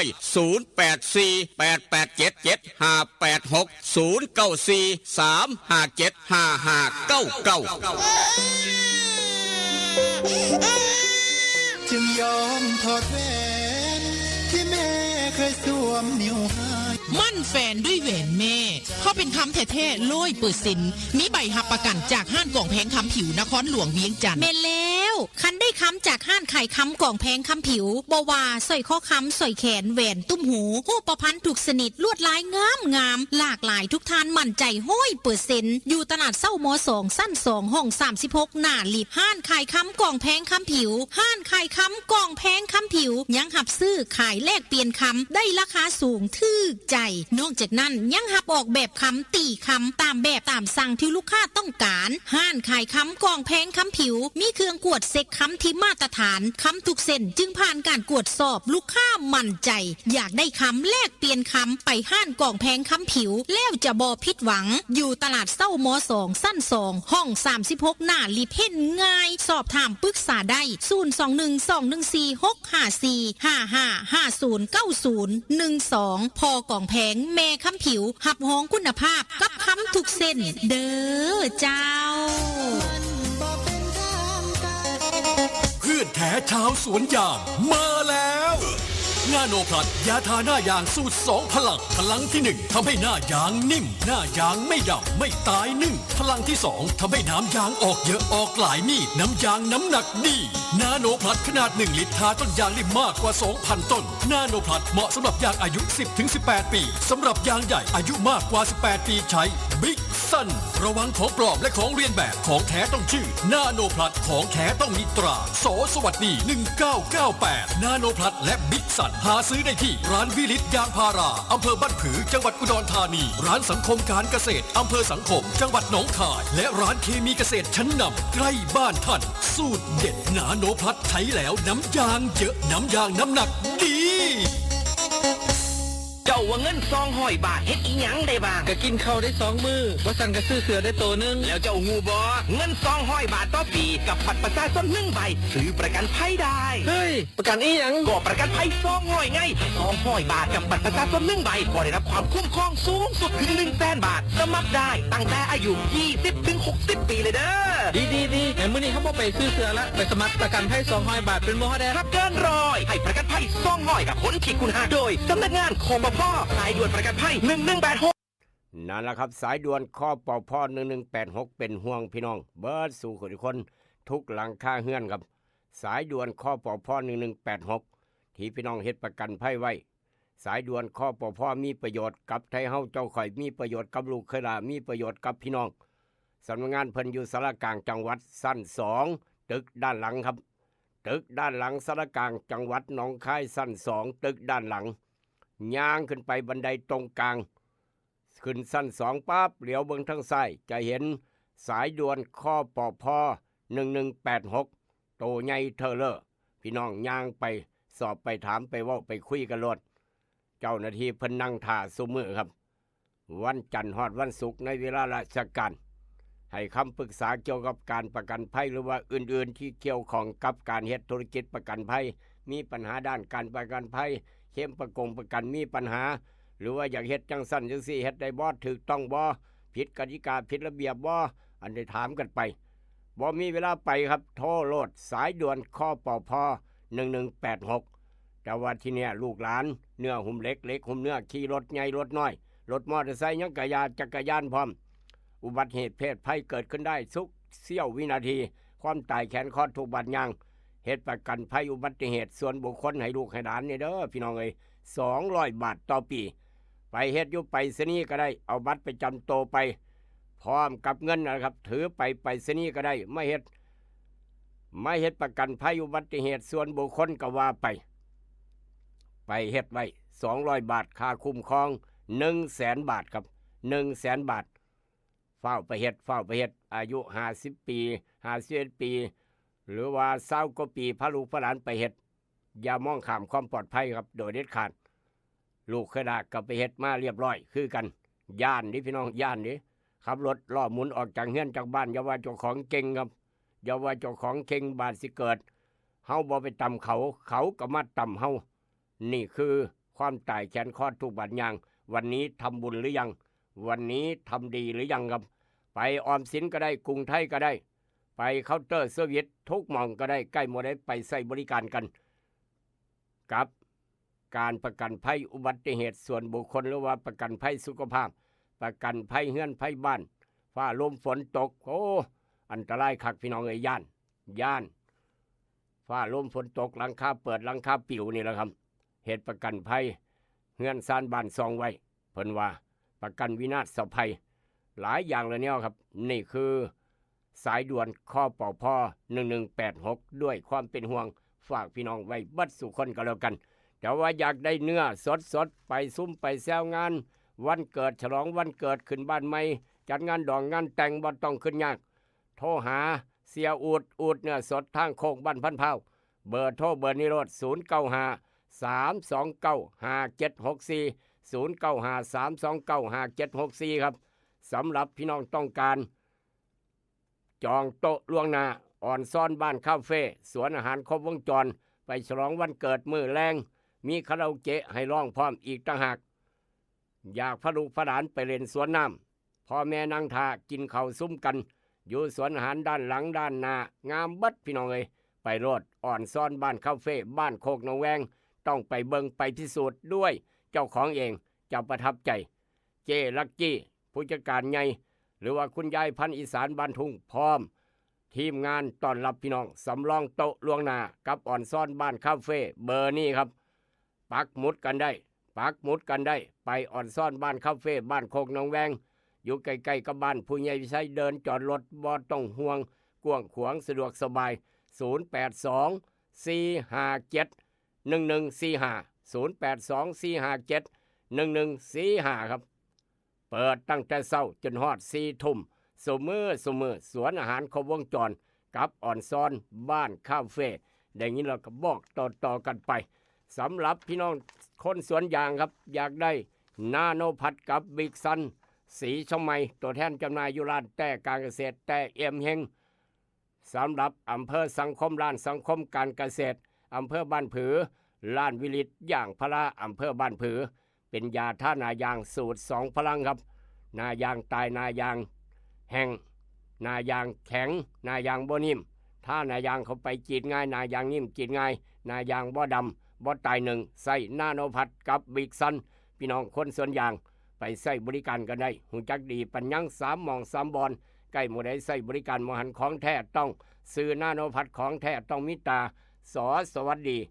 1998ขวัญใจคนสวนยางอย่าลืมนาโนพัดกับบิ๊กซันครับเอาละครับช่วงเทศกาลงานบุญเอาบุญมาฝากพ่อตู่แม่ใหญ่แม่ป้าพ่อลุงอ้ายน้ำกันเบิดสู่ขู่ทุกคนครับมาเฮ็ดบุญน้ำกันเด้อพี่น้องเอ้ยมาเฮ็ดบุญครับคนละ50 บาท100 บาท20 บาทตามกำลังศรัทธามารวมกันสร้างเมนบ้านดอนขนุนครับร่วมกันสร้างได้บุญได้กุศลเพื่อจะมีอานิสงส์เป็นคนกินดีอยู่ดีมั่งมีสีสุขหน้าที่การงานเจริญก้าวหน้าลูกหลานหัวหน้างานครับกำลังเหตุงานเป็นครูบาอาจารย์เป็นข้าราชการทุกสังกัดอยากเจริญก้าวหน้าในหน้าที่การงานมาเฮ็ดบุญสร้างเมนนำกันครับจะได้มีเป็นหัวหน้างานอยู่แล้วทีมงานบริวารดีพร้อมเพียบพร้อมไปด้วยโภคทรัพย์บ่มีโรคภัยไข้เจ็บมาเบียนผู้ใดเคยไปเบียดเบียนเอาให้หน้าสาโทคนอื่นไปเบียดเบียนเอาที่สาธารณะเอาห้วยเอาหนองมาเป็นของเจ้าของเอาที่ป่าซ่ามาเป็นของเจ้าของบาปครับบาปคักบาปแน่วันบาปธรรมดามาไทยบาป มาไถ่บาปด้วยการสร้างเมนเผาศพบ้านได้กระยาตำบลได้กระตามพี่น้องไปพ่อเฝ้ามาเฮ็ดโทษหนักจะได้กลายเป็นโทษเบายมพบาลจะให้อภัยครับ จากโทษหนักอาจจะได้กลายเป็นโทษเบาประมาณนั้นนี่คือว่าง่ายๆพี่น้องได้เข้าใจ จะได้ประสบโชคดีตลอดชีวิตพาลูกพาหลานมาไถ่บาปพาลูกพาหลานเคยขาดสัตว์ตัดชีวิตอันใดกันแน่อันใดกันตามแล้วครับนับบ่ถ้วนลองนึกนั่งสมาธิเบิงตั้งแต่เป็นเบาน้อยจนฮอดอายุเดียวนี้เฮ็ดหยังมาแน่เฮ็ดหยังมาแน่เฮ็ดแนวบ่ดีบ่งามครับหรือว่าตั้งแต่เป็นสาวน้อยจนฮอดเดี๋ยวนี้เฮ็ดอันใดมาแน่แนวบ่ดีบ่งามมาไถ่บาปจักหน่อยอย่ามองข้ามเด้อพี่น้องเอ้ยโยมพ่อบ้านเพิ่นบ่ลืมดิเพิ่นบ่ลืมครับนี่คือพ่อแม่ครูบาอาจารย์เพิ่นเทศเพิ่นบอกไว้ว่าจังซั่นแต่เฮาจะค่อยมาเฮ็ดไถ่บาปด้วยการสร้างเมนร่วมกับพี่น้องบ้านดอนขนุนพี่น้องมาแต่ละมื้อกับผู้ละ10 บาท100 บาทตามกำลังศรัทธาเริ่มหลั่งไหลไม่เรื่อยครับมาทาง 96.5 ก็ได้หรือว่าจะไปทางบ้านดอนขนุนไปหาพอตู้สาย YouTube หรือว่าอบตสายก็ได้บ้านดอนขนุนแม่คู่วันก็ได้คือกันเพิ่นจะแจ้งรายชื่อผ่านมาหาลูกขลาดทาง 96.5 จะได้ประกาศให้พี่น้องได้รับทราบเหลืออยู่ประมาณ 20,000 ครับ 20,000 บาทนิดๆจะครบ 30,000 แจ้งให้ทราบนำกันอนุโมทนาสาธุล่วงหน้าขอให้พี่น้องร่วมทำบุญมาเทปูนรอบเมนเผาศพบ้านดอนขนุนการเดินทางการแห่ผู้เพิ่นทรงเพิ่นขึ้นสวรรค์จะได้ไปสะดวกสบายบ่คุกคักบ่ทุลักทุเลครับแห่รอบ3 รอบจะได้สบายนั่นแหละครับบุญกุศลกองใหญ่พี่น้องเดินทางหนทางสะดวกสบายพร้อมอีกต่างหากมารวมการสร้างเมนเผาศพจะได้อานิสงส์สมบูรณ์แบบอย่าลืมเอิ้นว่าได้บุญใหญ่ครับได้บุญกองใหญ่ในการสร้างเมนเผาศพอย่ามองข้ามความปลอดภัยเด้อพี่น้องบอกกันไว้เตือนกันไว้เตือนลูกขลาพร้อมเตือนพี่น้องนํครับนี่คือเอาบุญมาฝากกับรายการเอิ้นให้ลูกปลุกตื่นกับกาโนปอกสบู่ซอฟตี้ยาทายพยาธิไว้โซนิก3 กกไม่เชื่ออย่าลบหลู่ครับเอาละครับขออนุญาตเดินทางต่อสายข่าวกระจับเหล็กทางจังหวัดหนองคายบ้านเฮามีหยังแน่ยังบ่มีหยังครับมื้อนี้ก็ได้ยังเมื่อยสงกรานต์อยู่ยังเมื่อยสงกรานต์อยู่สายข่าวกระจับเหล็กบ่ว่ากันครับยังเมื่อยสงกรานต์ยังบ่เศร้าเมื่อยเด้อลูกเคยลาหัวหน้าทีมเพิ่นว่ายังบ่เศร้าเมื่อยก็บ่ว่ากันขออนุญาตไปทางต่างอำเภอต่างจังหวัดอุทาหรณ์สอนใจกับยาสีฟันหมอจุฬากาแฟดร.เจนี่แหละครับพอเป็นไงพอเป็นนายกอบต.พอเป็นกำนันพอเป็นผู้ใหญ่บ้านลูกชายกำนันลูกชายผู้ใหญ่บ้านลูกชายนายกอย่าให้พ่อแม่อุกใจครับอย่าเฮ็ดแนวบ่ดีบ่งามอย่าเฮ็ดให้พ่อแม่อุกใจพ่อแม่เสียชื่อพร้อมสร้างคุณงามความดีมาตลอดบัดสิเสียย้อนลูกชายย้อนลูกสาวเฮ็ดนำบ่แม่นว่าโตเป็นลูกนายกอย่าเฮ็ดจังได๋ก็เฮ็ดอยากเฮ็ดจังได๋ก็ตามอยากเฮ็ดนำบ่แม่นครับพ่อแม่เสียชื่อสร้างคุณงามความดีมาตลอดจากคะแนนจะได้เต็ม100ผลท้ายคะแนนเหลืออยู่50คะแนนจังซี่นะลดลงย้อนลูกชายเป็นเหตุนายกเบี้ยวขอโทษสังคมครับนายกเบี้ยวขอโทษสังคมทางพูนนายกเทศมนตรีเทศบาลธัญบุรีนายกเบี้ยวขอโทษสังคมให้อภัยผมแน่ให้อภัยผมแน่ลูกผมว่าซั่นว่าเห็นบ่ครับแค่นั้นละลูกมีปัญหาขับรถไปเบียดไปตำเฮ็ดให้คนอื่นบาดเจ็บเท่านั้นแหละครับเป็นข่าวใหญ่ย้อนเป็นลูกคนดังย้อนเป็นลูกผู้ใหญ่บ้านลูกกำนันเพราะฉะนั้นบ้านเฮาเจ้าข่อยลูกชายกำนันลูกชายผู้ใหญ่บ้านลูกสาวกำนันหนูเป็นลูกสาวกำนันผมเป็นลูกชายกำนันจังสิอย่าไปเฮ็ดเด้อบอกกันไว้เตือนกันไว้จังหน่อยแม่นบ่ท่านกำนันพึกหรือว่าจังไดแม่นบ่ผู้ใหญ่วิชัยต้องเป็นตัวอย่างลูกชายเป็นตำรวจลูกสาวเป็นพยาบาลนี่พ่อแม่มีหน้าพิตายิ้มเปยไปใส่พ่อเป็นผู้ใหญ่บ้านแม่เป็นคุณนายผู้ใหญ่บ้านลูกสาวเป็นพยาบาลลูกชายเป็นตำรวจจบกฎหมายพร้อมโบยิ้มเปยถือว่าครอบครัวมีความสุขอีกต่างหากต้องแบบนี้ครับอันนี้เราไปใส่มาใส่พ่อยเอาอีกแล้วลูกชายเจ้าขับรถไปต่ำคนอีกแล้วลูกชายเจ้าไปตีผู้นั้นอีกแล้วอยู่หน้าห้าน ลูกชายผู้ใดล่ะลูกชายกำนันเห็นบ่ครับลูกชายผู้ใดลูกชายผู้ใหญ่บ้านเอาอีกแล้วเพิ่นว่าลูกชายไผลูกชายอบตลูกชายสทเสียชื่อพ่อเสียชื่อแม่ปวดหัวหาแต่เงินจ่ายออกให้ลูกหาแต่เงินให้ลูกครับไปเฮ็ดหยังว่าไปจ่ายตัวเข็ขับรถไปต่ำคนเพิ่นว่าไปตีผู้นั้นตีผู้นี้หัวแตกต้องไปมัดคอต่อแขนขึ้นเฮือนผู้ใหญ่บ้านผู้ใหญ่บ้านนี่ไสก็ขึ้นบ้านเจ้าของนี่ละเสียเท่าไหร่ล่ะค่ามัดคอตัวแขน 3,000 4,000 5,000อยู่พ่อปานนั้นปีหนึง4เทื่อ5เทื่อวายขายหน้าครับเพราะอยากลาออกจากผู้ใหญ่บ้านเพิ่นแล้วลูกชายเฮ็ดให้ขายหน้าเห็นบ่ครับเป็นจังซั่นเด้เสียชื่อวงตระกูลบักหลาคำแพงอย่าไปเฮ็ดเด้อห้ามเอาเป็นตัวอย่างครับจากเหตุการณ์นั้นมาทางเหตุการณ์นี้ครับจากเหตุการณ์มาทางเหตุการณ์นี้สุดระทึกพายุถล่มเวลาบ่โดนครับทางโนนสูงเมืองอุดรเมื่อวานช่วงบ่าย2 ครึ่งครับผู้สื่อข่าวจากทางอุดรเกิดพายุฤดูร้อนในพื้นที่ตำบลโนนสูงตำบลหนองไผ่ตำบลบ้านตาดอำเภอเมืองอุดรพัดถล่มบ้านเฮือนของพี่น้องต้นไม้ใหญ่หักล้มทับรถยนต์เสาไฟฟ้าแรงสูงหักเป็นบริเวณกว้างเสียหายจำนวนมากครับแรงพายุพัดเอาหลังคาบ้านเฮือนพี่น้องปลิวว่อนบางคนถึงกับวายห้องเสียงหลงตายแล้วห้องเสียงหลงครับด้วยความตกใจเกิดมาบ่เคยพ่อบ่เคยเห็นย่านจนขาสั่นบ้านเฮือนพี่น้องเสียหายมากกว่า100หลังคาเฮือนครับบ่าย2 ครึ่งเมื่อวานนี้อยู่ในเขตตำบลโนนสูงอุดรตำบลหนองไผ่ตำบลบ้านตาด3 ตำบลเสาไฟฟ้าหักต้นไม้ใหญ่หักหลังคาเฮือนหลังคาบ้านปลิวว่อนพี่น้องหนีตายบางคนเกิดมาบ่เคยพ่อบ่เคยเห็นตั้งแต่ยายแม่ตู่เกิดมา80 ปีแล้วยายบ่เคยเห็นจักเทื่อยายก็หาตั้งแต่กะตาหมากยายนี่ล่ะเพิ่นว่าเห็นตั้งแต่กะตาหมากกะจับว่าแต่กะตาหมากแล่นไปจักสิไปอยู่บ้านผู้ใดคันไม่อยู่ใกล้ก็สิไปพักอยู่บ้านผู้ใหญ่วิชัยบ้านโคกหนองแวงพุ่นล่ะเพิ่นยังว่าประมาณพุ่นนี้บ่แม่นตู่เฮาก็ได้นี่ล่ะครับประมาณนั้นนี่คือคำว่าพายุจากสิมายามใดปานแผ่นดินไหวครับบาดสิมาบึ้มบั่มบาดเดียวไว้ตั้งหลักนำก็บ่ทันครับอย่ามองข้ามความปลอดภัยเด้อพี่น้องเอ้ยถ้าฝนตกลมแห้งอย่าไปอยู่ใกล้ต้นไม้ใหญ่โดยเด็ดขาดอันตรายคักเถียงนาน้อยก็ยังอันตรายเนาะซุมื้อนี่เป็นจังซั่นเด้ลีอยู่เถียงนาน้อยก็ยังเห็นฟ้าผ่าเจ้าเห็นข่อยได้จังได๋ข่อยนั่งอยู่เถียงนาน้อยไปเยี่ยงลงมาบาดเดียวตายมาแล้วหงายเจอเบิบเยอะแยะมากมายครับเป็นข่าวบอกกันเตือนกันเหตุการณ์นี้เกิดทางอำเภอเมืองอุดรในเขต3 ตำบลบ่าย2 ครึ่งเมื่อวานนี้บ้านเฮาพอยมแยบลมมาเงียบตกค่อยๆบ่พอได้น้ำได้หนองครับนี่คือความแตกต่างสภาวะอากาศบ่คือกัน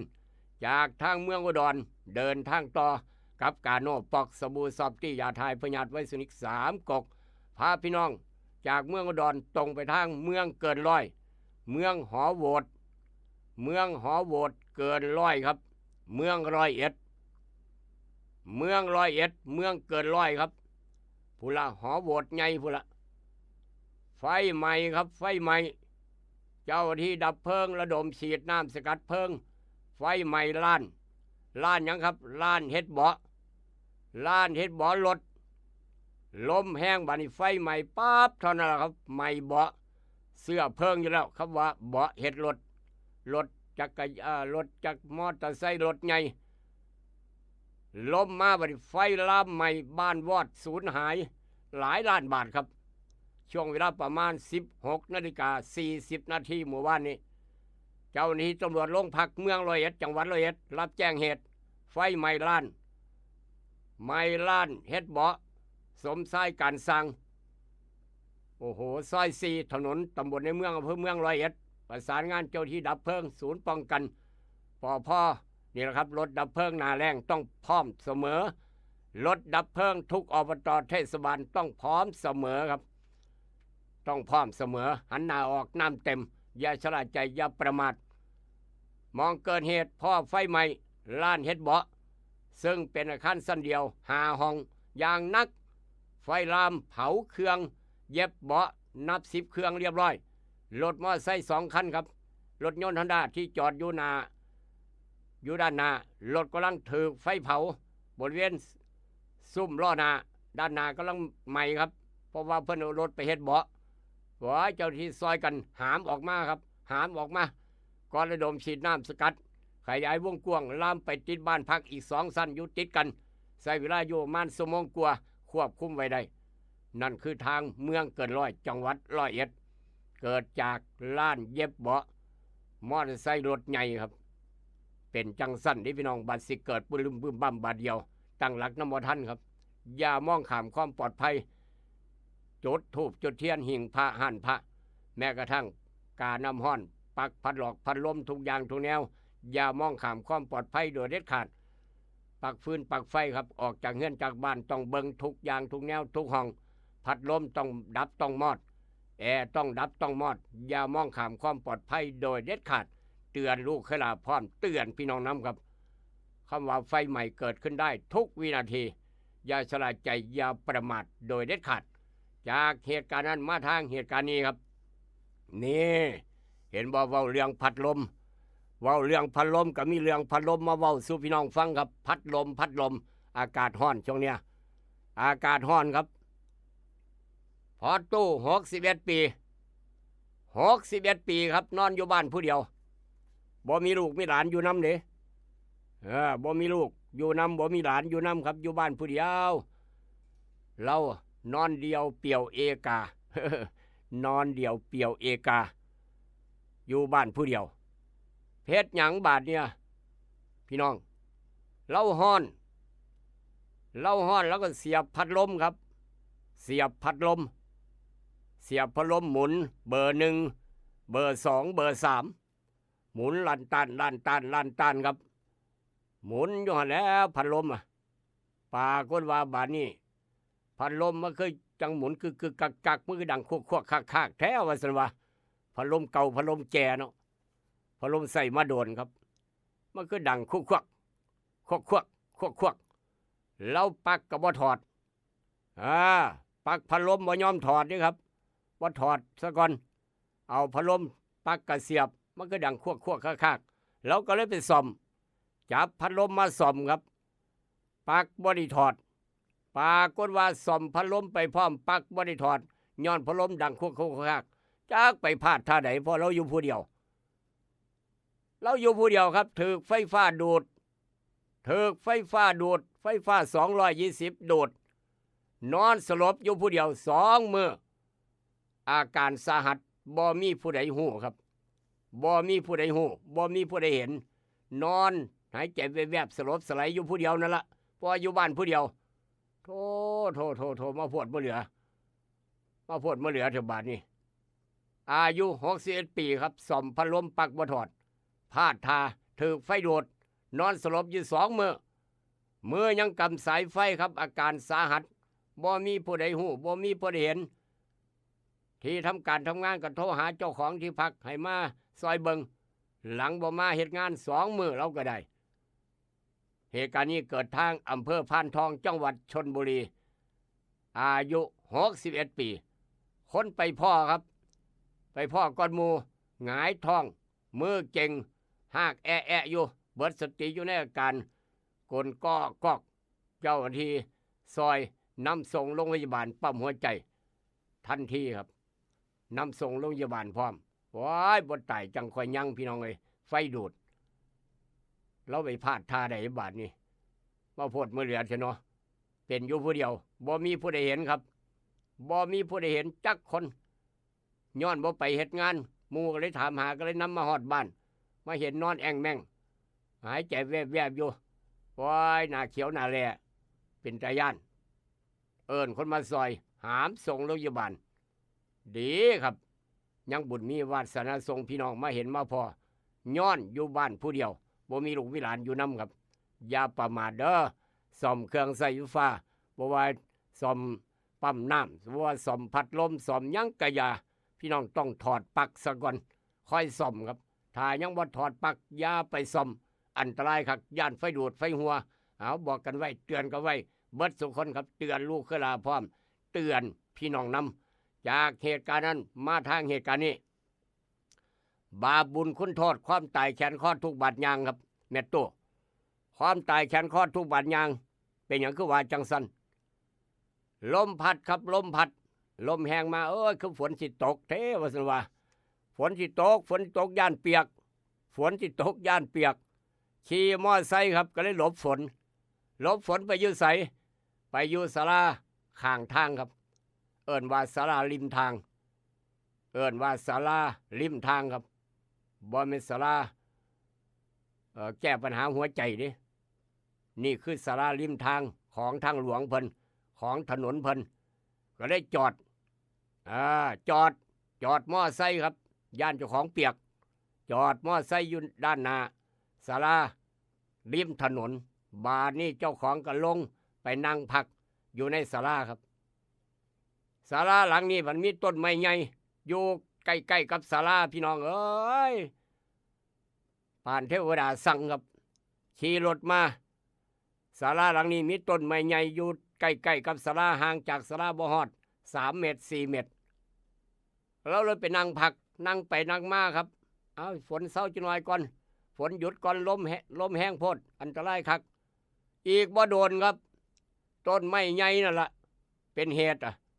เราในขณะนั่งพักอยู่ศาลาครับนั่งพักอยู่ศาลาปากฏว่าฝนก็ตกลมก็มาบาดนี้ต้นไม้ใหญ่ลมเห่อลงมาบาดเดียวมื้อวานคือบ่ลมบาดมื้อนี้เป็นหยังคือลมเดือนก่อนลมก็มาคือบ่ลมบาดสิลมมาลมทับเราเฮ็ดหยังปากฏว่านั่งพักอยู่ในศาลาริมทางครับต้นไม้ใหญ่ลมเพิ่มลงมาทับศาลาทับเราแปะแอดแลดมอไซค์กับมุนหนีก็บ่ทันครับเถิกทับตายคอรอ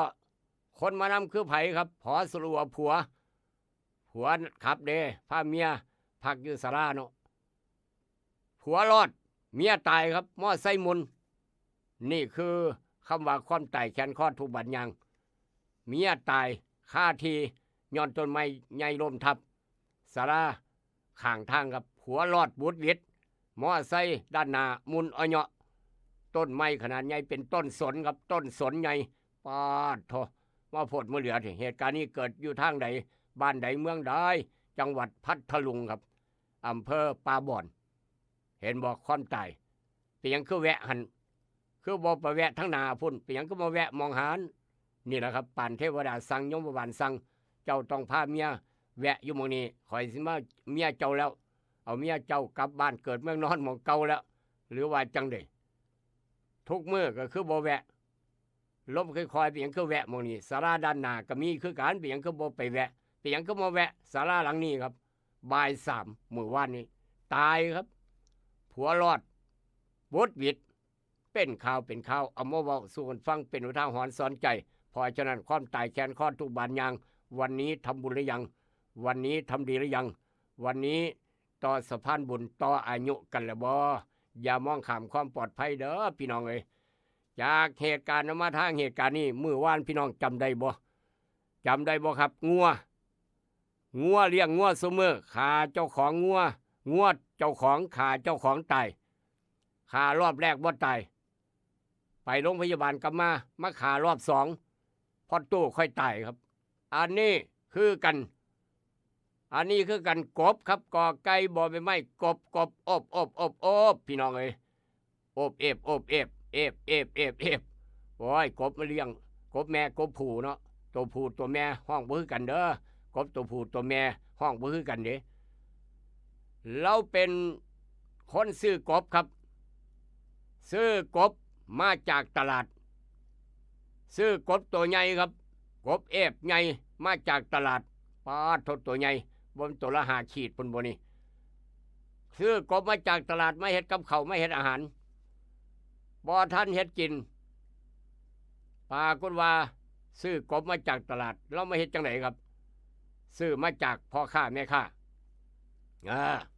ให้แม่ค้าซื้ออยู่ตลาดครับซื้ออยู่ตลาดพี่น้องซื้ออยู่ตลาดให้แม่ค้าทุบหัวให้เอ้ยข่อยบ่กล้าฆ่ากบเนาะซั่นว่าเจ้าทุบหัวให้ข่อยแน่เปะว้ายสักบับพุ่นล่ะครับกบแล้วก็พาดท้องให้พร้อมนี่เด้อ พาท้องให้แน่พาท้องให้ทุบหัวให้หลังจากนั้นใส่ถุงกลับบ้านใส่ถุงกลับบ้านครับมาฮอดบ้านกบตัวนี้ก็ยังบ่ตายกบตัวนี้ก็ยังบ่ตายครับเฮ็ดจังไดก็บ่ตายกบตัวเนี้ยแม่บ้านมาฮอดบ้านก็ยังมาทุบหัวอีกยังบ่ตายครับยังฟื้นมันคือตายยากที่กบตัวนี้บาดเนี่ยเราเฮ็ดจังไดครับว้ายบ่เป็นกบอาถรรพ์บนกบจังซั่นจังซี่ขึ้นไปทั่วแล้วครับเราขึ้นได้ขึ้นดีโอ้ยไปขอยจะพาเจ้าไปหาหมอไปหาสัตวแพทย์ทุบจังไดก็บ่ตายจะเฮ็ดจังไดเจ้าก็บ่ยอมตายพาท้องก็บ่ยอมตายครับเราบ่ได้กินฮอดออมกบบ่ได้กินฮอดปนกบเอากบตัวนี้ที่บ่ตายนะครับไปส่ง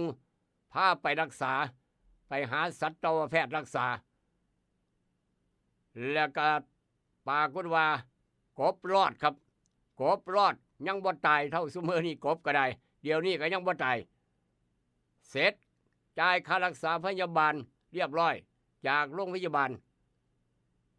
โอ้จ่ายค่าทั้งเบิดค่ารักษากบตัวเดียวนี่ครับ 1,865 บาทค่ารักษาพยาบาลกบตัวนี้ครับเย็บคืนทุกอย่างทุกแนวหมอว่าบ่ตายแล้วรอดตายแล้วบาดนี้ว่าซั่นว่า 1,865 บาทจากกบราคาบ่กี่บาทจ่ายค่ารักษา 1,860 บาท65 บาทแล้วก็บอกว่าตั้งแต่วันนี้เป็นต้นไปหนูจะไม่กินกบตลอดชีวิตจะบ่กินกบตลอดชีวิตครับคักบ่พี่น้องแสดงว่าตั้งแต่ศาสตร์ปางก่อนแล้วเป็นจังไหนมาจังไหนก็ลองพิจารณาเบิ่งเด้อเฒ่าแก่นิเวศก็ลองพิจารณาเบิ่งกบเป็นหยังคือบ่ตายถึงผู้นี้แม่บ้านซื้อมาว่าสิมากินออมกบออมเขียดได้พาไปหาหมอสัตวแพทย์รักษาจ่ายเงินไป 1,865 บาทกบบ่ตายหมอบอกว่ารอดบ่ตายแล้วละบาดนี้ขึ้นมาเป็นกบคือเก่าแล้วล่ะว่าซั่นว่าหนูขอปฏิญาณตนว่าจะไม่กินกบตลอดชีวิตเห็นแล้วโอ้เป็นลิตนสงสารครับจังซี่ก็มีคือกันแสดงว่าตั้งแต่ศาสตร์ก่อนเพิ่นค่อยดูแลรักษากันบ่หรือว่าจังไดก็ลองพิจารณาเบิ่งผู้ข่าบ่ตัดสินครับจากเหตุการณ์มาทางเหตุการณ์นี้ทางบึงการเกี่ยวกับหมอขาดแคลนครับหมอขาดแคลนทางกระทรวงสาธารณสุขได้ฮู้แล้วว่าเฮ็ดจังไดได้ขอสรุปแก้ปัญหาหมอขาดแคลนทางโรงพยาบาลบึงการจอประกาศเป็นพื้นที่พิเศษเพิ่มสวัสดิการให้หมอให้เป็นพื้นที่เหมือนกับ3จังหวัดชายแดนใต้ซึ่งจะมีการดูแลด้านสวัสดิการมากกว่าพื้นที่อื่นๆผู้ใดเป็นหมออยู่ทางโรงพยาบาลบึงการว่าซั่นว่าเพิ่มสวัสดิการให้ครับติดตามตอนต่อไปนี่คือการแก้ปัญหาหมอขาดแคลนทางโรงพยาบาลบึงการด้วยความปรารถนาดีครับสายด่วนข้อปพ1186สายด่วนข้อปพ1186เมืองอุดรพายุถล่มเสียหายยับเยินทางภาคเหนือหมู่บ้านแถวอำเภอแม่ริมจังหวัดเชียงใหม่ก็เสียหายหนักคือกันย้อนลมพายุฟ้าฝนครับทางแม่ริมเชียงใหม่จากแม่ริมเชียงใหม่ครับพายุกันนำเสียหายหนักนี่ก็ผู้บ่าวผู้สาวพี่น้องเอ้ยไปหาแจกการ์ด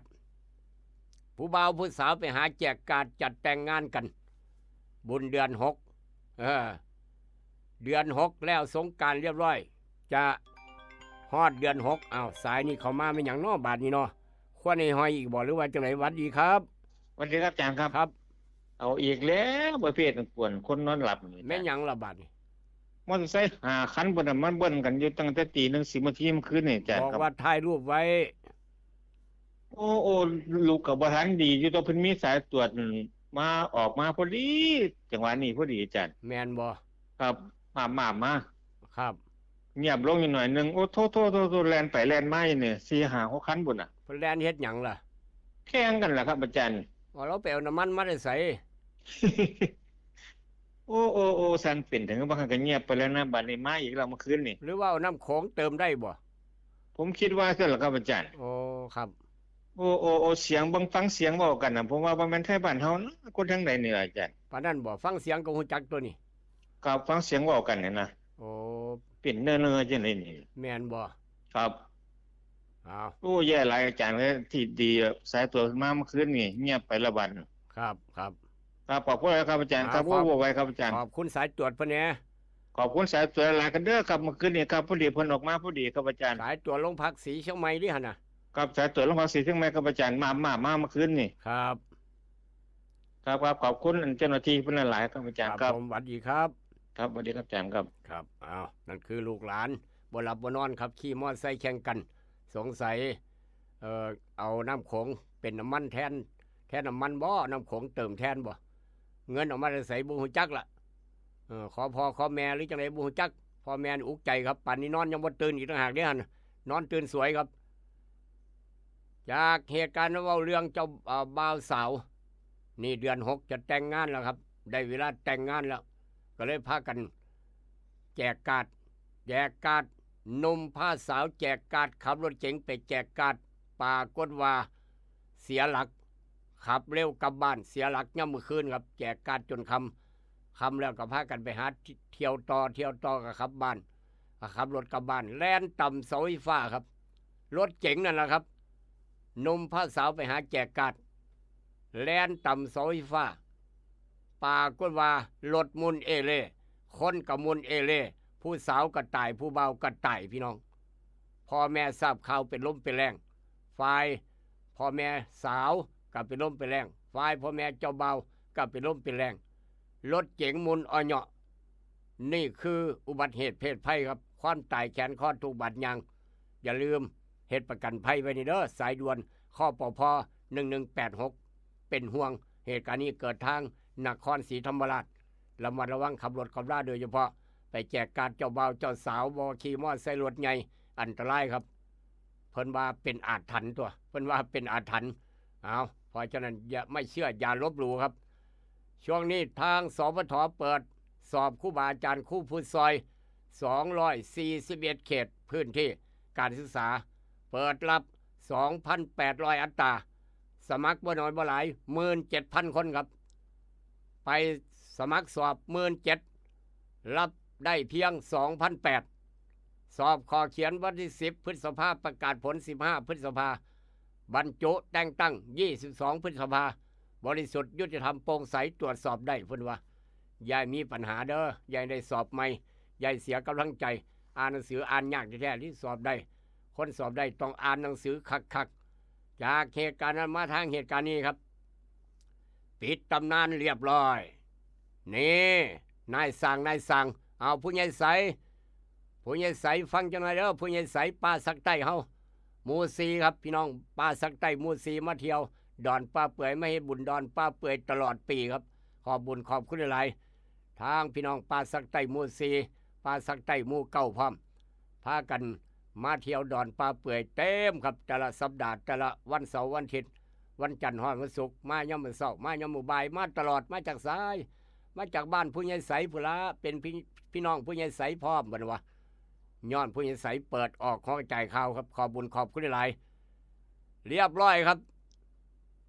หมองูตายย้อนงูหมอสมรสก็ตายย้อนสมรสครับเพราะฉะนั้นยาชราใจเกิดจากย้อนความประมาทรถมีปัญหาช่วงล่างมีปัญหาครับเอาแม่แรงมาครับหัวหน้าสร้างใหญ่เฮาแม่แรงเอาแม่แรงมาขึ้นจวดแม่แรงงัดรถขึ้น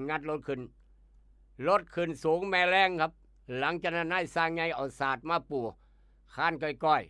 หมอไปใต้ท้องรถโอ้ช่วงล่างมีปัญหาด้วยนี่จังสั้นจังสี่เพิ่นว่าระบบเกียร์ระบบเบรกโอ้สายเบรกน้ำมันหัวตัวนี้เพิ่นกำลังเว้าอยู่ดีพี่น้องเอ้ยแม่แรงจากไปพลาดท่าใดแม่แรงล่มครับแม่แรงล่ม